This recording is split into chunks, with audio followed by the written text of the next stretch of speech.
we are dealing with vector and what is vector quantities in a physics, how they implement it, how the vectors, the operations are done on the vectors. First of all, we have to see a particular example in our daily life that what exactly vector mean. Let's say there is a box and a 10 kg weighing box. Your brother is pushing box this way to the east direction, and same time you are pushing this box to the north direction, and simultaneously you will notice that your force is driving this box to the east, and your brother force is driving this box to the east, and your force driving to the north. And after some time, in a moment or within some second, you will notice that this box simultaneously will move here. That 10 kg box will move here. And what is the reason why this box actually going there? Because the two forces are working at this box. So one is working in the north direction, other is working in east direction. So how much you have drive this box to the east and how much your brother has drive this box to the north will finally give you the position of this box. And this final position where this has gone from initial to final is called the resultant force, or say the resultant direction.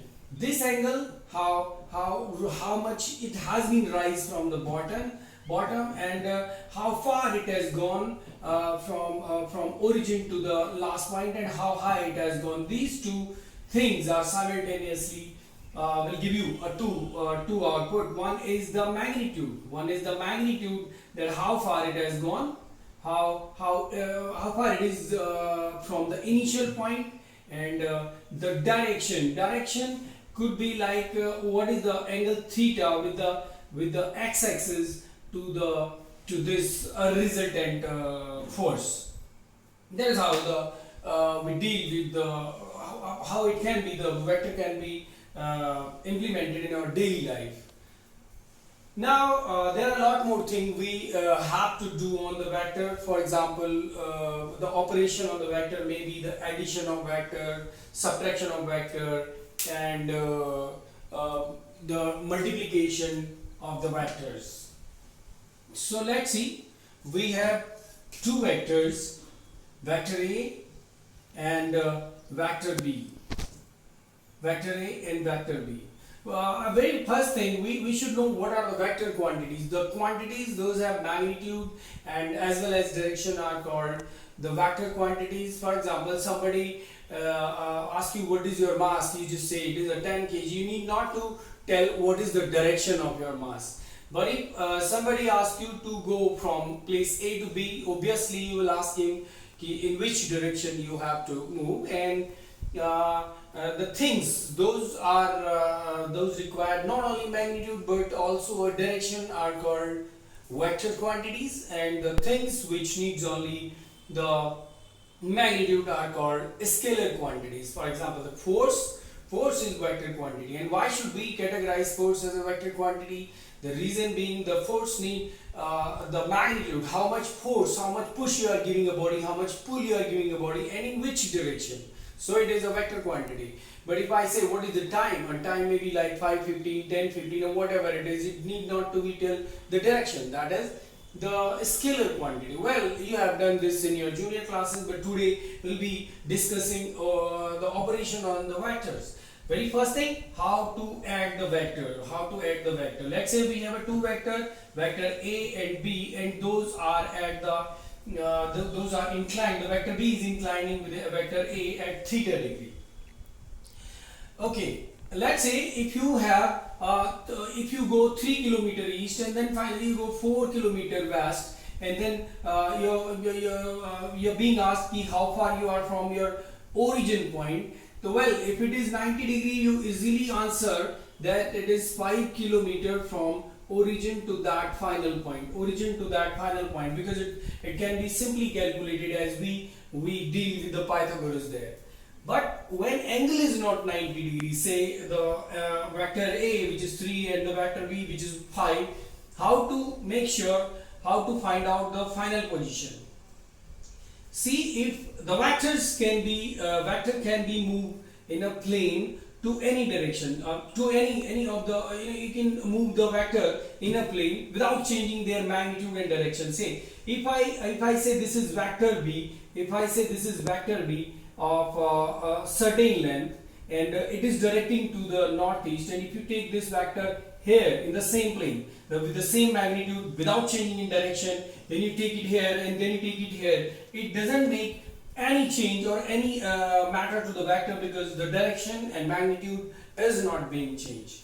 And similarly, if I move this vector, if I move this vector b from this is my vector a, and I move this vector b from here to here. I have changed this vector, I have just moved this vector in the same plane without changing direction. This is my angle theta, and well, we know if you move this vector here, the theta will remain same as it is the corresponding angle. That doesn't make any change in the vector. I haven't changed the magnitude, I haven't changed the theta, so just the vector are always you have to connect them head to head.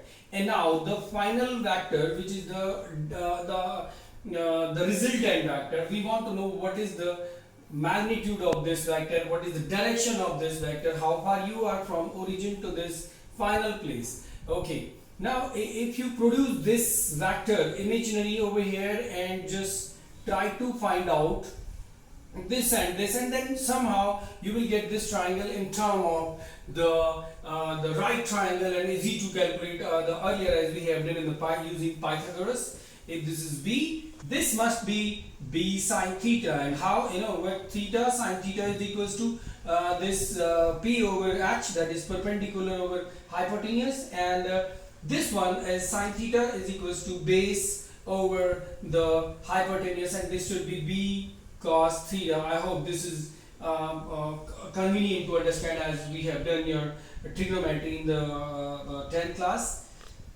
Now if you finish out this b vector, which has got its impression over the perpendicular in the direction of y, and this vector b, how much it has impressed in how much the impression of this vector over the x-axis, we have now resolved this vector into the its impression over the x-axis and y-axis, and we are left with a final diagram here with the 90-degree angle, and that is b vector b sine theta over here. From here to here it is a b vector b cos theta, and this part is nothing but a.